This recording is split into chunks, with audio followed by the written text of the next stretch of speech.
আনন্দময়ীর আগমন পর্বে সংবাদ সোচ্চারের মহতী প্রয়াস। মা দুর্গার আগমন বার্তায় ভুবন এখন মুখরিত। প্রতি বছর মা আসেন তার পরিবার নিয়ে মর্তে তার বাপের বাড়িতে। তার আগমনের 4 দিন কেন্দ্র করে এই মর্ত জুড়ে শুরু হয়ে যায় সাজো সাজো রব। আকাশ বাতাস মুখরিত হয়ে ওঠে দেবী দুর্গার আবাহনে। এই কারণে বাঙালির ঘরে ঘরে শুরু হয়ে যায় উৎসবের আমেজ। 8 থেকে 80 সব বয়সের মানুষ এই পুজোর কদিন সমস্ত দুঃখ কষ্ট ব্যথা বেদনা যন্ত্রণাকে ভুলে মেতে উঠতে চায় দেবী দুর্গার আরাধনায়। এই কদিন তাই বাঙালির ঘরে ঘরে চলে নতুন পোশাক আশাক কেনাকাটার ধুম। যার থেকে বাদ যান না ধনী থেকে গরিব, আর্ত অসহায় কেউই। বিশেষ করে পুজোর এই পূর্ণ দিনে যাতে শিশুদের মুখে সবসময় হাসি থাকে তার জন্য সংবাদ সোচ্চার এক মহতী প্রয়াস বিগত 14 বছর ধরে নিয়ে চলেছে।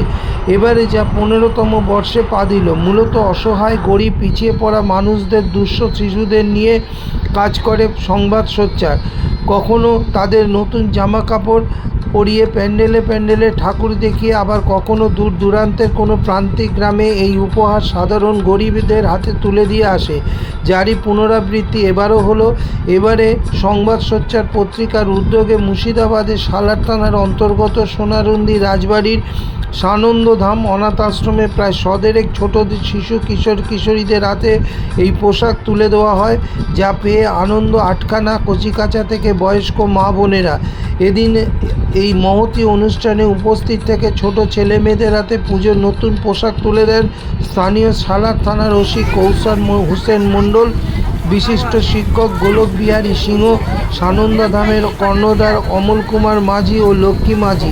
যদিও এদিন বৃষ্টি বিঘ্নতার কারণে পোশাক দুস্থ শিশুদের হাতে সব তুলে দেওয়া সম্ভব হয়নি, যা দেবার দায়িত্ব আয়োজক সংস্থার ওপরই ছেড়ে দিতে হয়।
সংবাদ সোচ্চার পত্রিকার উদ্যোগে এই বছর নিয়ে 15তম আমরা এই বস্ত্রদান উৎসব পালন করলাম। আমরা মুর্শিদাবাদের কান্দি মহকুমার সোনারুন্দি রাজবাড়ির সংলগ্ন সানন্দা ধাম, সেই সানন্দা ধামে আজকে আমরা এই বস্ত্রদান করলাম। এখানে প্রায় সকালের ওপর শিশু, দুস্থ শিশু এবং মহিলাদের মধ্যে শাড়ি এবং বিভিন্ন নতুন জামা কাপড় বিতরণ করলাম। আজকে আমাদের এই অনুষ্ঠানে সানন্দা ধামের পক্ষ থেকে উপস্থিত করা হয়েছিল সালার থানার ওসি মাননীয়, তিনি এখানে উপস্থিত ছিলেন এবং তার হাত দিয়ে এই বস্ত্র বাচ্চাদের হাতে তুলে দেওয়া হয়েছে।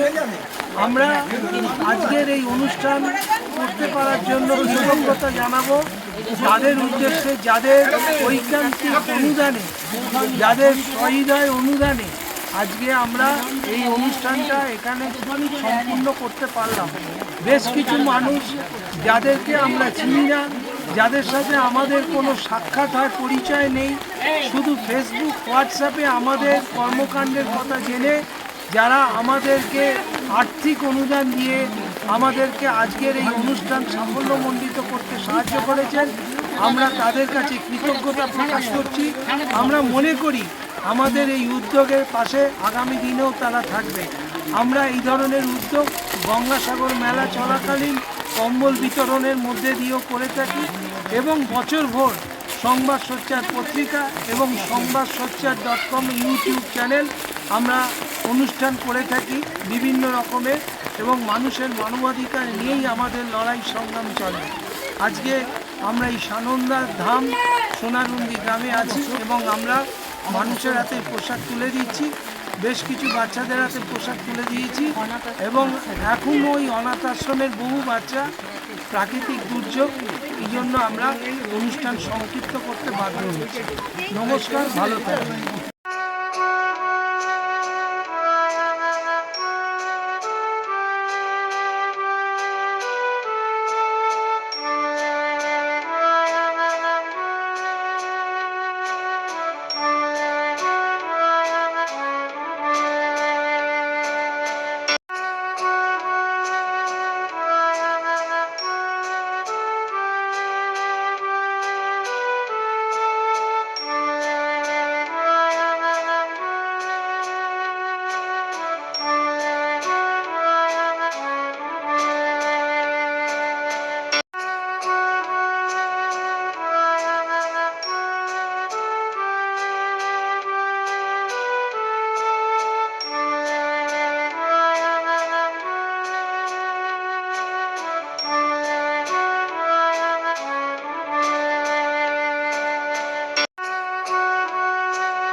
তনুশ্রী চক্রবর্তী আমাদের সংবাদ সোচ্চার পত্রিকার একজন, মানে কি বলবো, আমাদের প্রাণ। সেই তনুশ্রী আজকে কিছু বলছে। নমস্কার। এই সংবাদ সোচ্চারের পক্ষ থেকে আমাদের এই যে প্রচেষ্টা, প্রত্যেক বছর আগমনীর ওপর আগমনী আসবে, দেবী আসবে, তার সাথে ছোট বাচ্চাদেরও আমরা একটা করছি নতুন কিছু তুলে দিতে পারি, এটাই আনন্দ আমাদের সবসময় সারা বছর আমরা অপেক্ষা করে থাকি। আমাদের কোনো ফান্ড নেই, আমাদের নিজেদের সবাই প্রত্যেকের অনেকের অনেক রকমভাবে ডোনেশনে সাহায্য করি আমরা, করে আমাদের করেন বলেই আমরা করতে পারি, আমাদের নিজেদের কিছু করতে এটা করতে সাহায্য করেন অনেকে। সেই উপলক্ষ করে এই অনাথ আশ্রম বাচ্চাদের এবছর মুর্শিদাবাদের অনাথ আশ্রম বাচ্চাদের জন্য আমরা এই কিছুটা চেষ্টা চালিয়ে নিয়ে এসেছি, কিন্তু এই দুর্যোগের কারণে সবাইকে একবারে পাচ্ছি না একসাথে, এই জন্য রেখে যাচ্ছি এখানে কিছু সবাইকে দেওয়ার জন্য। আর এইটা আপনারা বরাবর আশীর্বাদ করবেন, এটা বছর বছর যেন দিতে পারি। এটা নিয়ে আমাদের 15 বছর হচ্ছে, এটাই এক এক করে বছর যায়, দিন যায়। এই একটা দিনের জন্য আনন্দে আমাদের সারা বছরটা যেন সবাইকেই আনন্দটা দিতে পারি, এই আশীর্বাদটুকু নিয়েই আমরা যেন থাকতে পারি। যিনি প্রাণ পুরুষ, যার ঐকান্তিক প্রচেষ্টা এই সানন্দাদম কোনো রকম সরকারি সাহায্য ছাড়া আজকে এত বড় কর্মযজ্ঞ করে চলেছে বছর ভোর অনাথ শিশুদের জন্য, তাকে আমরা ধন্যবাদ দিয়ে আমরা তাকে ছোট করব না, তার কাছে আমরা কৃতজ্ঞ এবং আমরা উপলব্ধি করছি আমরা এই কাজ তার সাথে করতে পেরেছি, এর জন্য আমরা নিজেদের ধন্য বলে মনে করছি। মাস্টারমশাই অমল কুমার ঘোষ তিনি কিছু বলবেন। নমস্কার, আমি এই সাধারণ অনাথ আশ্রমের সম্পাদক। আমি প্রথমেই এই অনাথ আশ্রমের পক্ষ থেকে আমাদের সংবাদ সোচ্চার পত্রিকা এবং তাদের সহকারী যারা আছেন সম্পাদক সকলকে আমি আমার এই কৃতজ্ঞতা ও ধন্যবাদ জানাচ্ছি। তারা শুধু কলকাতা থেকে আমাদের এই বাচ্চাদের জন্য যে পোশাক দিতে এসছেন তার জন্য আমি তাদের কাছে বিশেষভাবে কৃতজ্ঞ থাকবো, সারা জীবন কৃতজ্ঞ থাকবো এবং আমি আবেদন রাখবো পরবর্তীকালেও তারা যেন আর অন্যভাবে সাহায্যের হাত বাড়িয়ে দেন। তো অলরেডি দিয়েছেন, উনি আমাদের এই পৌঁছে দিয়েছেন সমাজ কল্যাণমন্ত্রী সজীব হাজার কাছে, সেখানেও আমাদের আবেদনপত্র জমা পড়েছে ওই আমাদের সুভাষিসবাবু সৌজন্যে বা সংবাদ সোচ্চারের সৌজন্যে। তো যাই হোক, আমি বেশি কিছু বলতে চাইছি না, আমাদের বৃষ্টি এসে গেছে এবং ওনাদেরও অনেক দূরে ফিরতে হবে, তাই আরও যদি কেউ কিছু বলেন তার জন্য আমি রাখছি এবং সকলকে ধন্যবাদ কৃতজ্ঞতা জানিয়ে আমাদের সংবাদ সোচ্চার পত্রিকা এবং আমাদের সোচ্চার যে মানবাধিকার সংগঠন, সেই সংগঠনের অন্যতম পুরোধা আমাদের অত্যন্ত প্রিয় দাদার মতো মাননীয় জওহর মণ্ডল, তিনি দু চার কথা বলবেন। আজকের এই মহতী দিনে আমি প্রথমে ধন্যবাদ জানাই সংবাদ সোচ্চারের যিনি কর্ণধার এবং সম্পাদক মাননীয় সুভাষিস ঘোষ মহাশয়, এবং তার সাথে আমরা আজকে এই সানন্দধারা যে অনাথ আশ্রম, এই বাচ্চা শিশুদের যে লালন পালন উনি সমস্ত রকম দিক দিয়ে পড়াশোনা থেকে উচ্চশিক্ষা লাভের জন্য যে প্রয়াস উনি করছেন, এবং মাননীয় মাস্টারমশাই এই সানন্দধারার যিনি অনাথ আশ্রমের যে এত নিরলস প্রচেষ্টায় তাদেরকে দেখাভাল করছেন। আজকের সেখানে আমরা এই সামান্যতম তাদের এই জামা কাপড় প্যান্ট জামা দিয়ে আমরা এই প্রতি বছর এই দীর্ঘ এই সোচ্চার 15 বছর এই ধরনের কর্মসূচিতে আমরা পালন করে আসছি। আজকের এই মুর্শিদাবাদ জেলায় সালার থানার অন্তর্গত এই আনন্দধারাতে আমরা উপস্থিত হতে পেরে আমরা খুবই আনন্দিত এবং অভিনন্দন জানাই যে এই প্রতিষ্ঠানের যিনি প্রতিষ্ঠাতা, এই বলে আমি আমার এই ক্ষুদ্র বক্তব্য উৎসব পালন করলাম। সেই আনন্দধামের অন্যতম পুরোধা মাননীয়া লক্ষ্মী মাঝি আমাদের দিদি, তিনি আমাদের সংগঠন সম্পর্কে দিয়ে কথা বলবেন। নমস্কার, সকলকে নমস্কার। আজকে এসছে কলকাতা আমাদের সোমবারকে দাদা ভাইরা দিদি ভাইরা এসছে, তা ওরা কিছুটা ছেলেদের মেয়েদের তারপরে কিছু শাড়ি এখানে দিতে এসছে। ওরা মনে করে নিজেদের যেটুকু মনে করো কালেকশন করেছে সেটুকু আমাদের বাচ্চাদেরকে হাত বাড়ি দিয়েছে। তাই সমস্ত এইরকম সবাই যেন আসে, এরকম বাড়ি যদি দেয় তাহলে আমার এই আশ্রমটা ভালোভাবে চলবে। নমস্কার সকলকে। আমরা আজকে যেখানে বস্ত্র বিতরণ উৎসব করছি, সেই সানন্দধামের আরেকজন প্রাণপুরুষ এবং শুভাকাঙ্ক্ষী মানুষ, আপনার নামটা গোলক বিহারী সিংহা, তিনি আজকের এই অনুষ্ঠান সম্পর্কে দু চার কথা বলবেন। আমি সোচ্চার সংবাদপত্রের সকলকে অভিনন্দন জানাই। শুধু কলকাতা থেকে এই বৃষ্টি বাদল দিনে ওনারা যে এসেছেন এই অনাথ আশ্রমের বাচ্চাদের জন্যে এ বলার আর কোনো প্রশংসার কোনো জায়গা নেই। আমি আশা করব এইভাবে আপনারা এসে এই অনাথ আশ্রমের শিশুদের সাহায্য করবেন এবং আমরাও যত পারতপক্ষ পারি চেষ্টা করছি। তো আপনাদের এই সাহায্যগুলো যথেষ্ট, কারণ অনাথ আশ্রমে এইভাবে পিতামাতার মতন আপনারা এসে যে ওদের সাহায্য করেছেন, এটা ধন্যবাদ।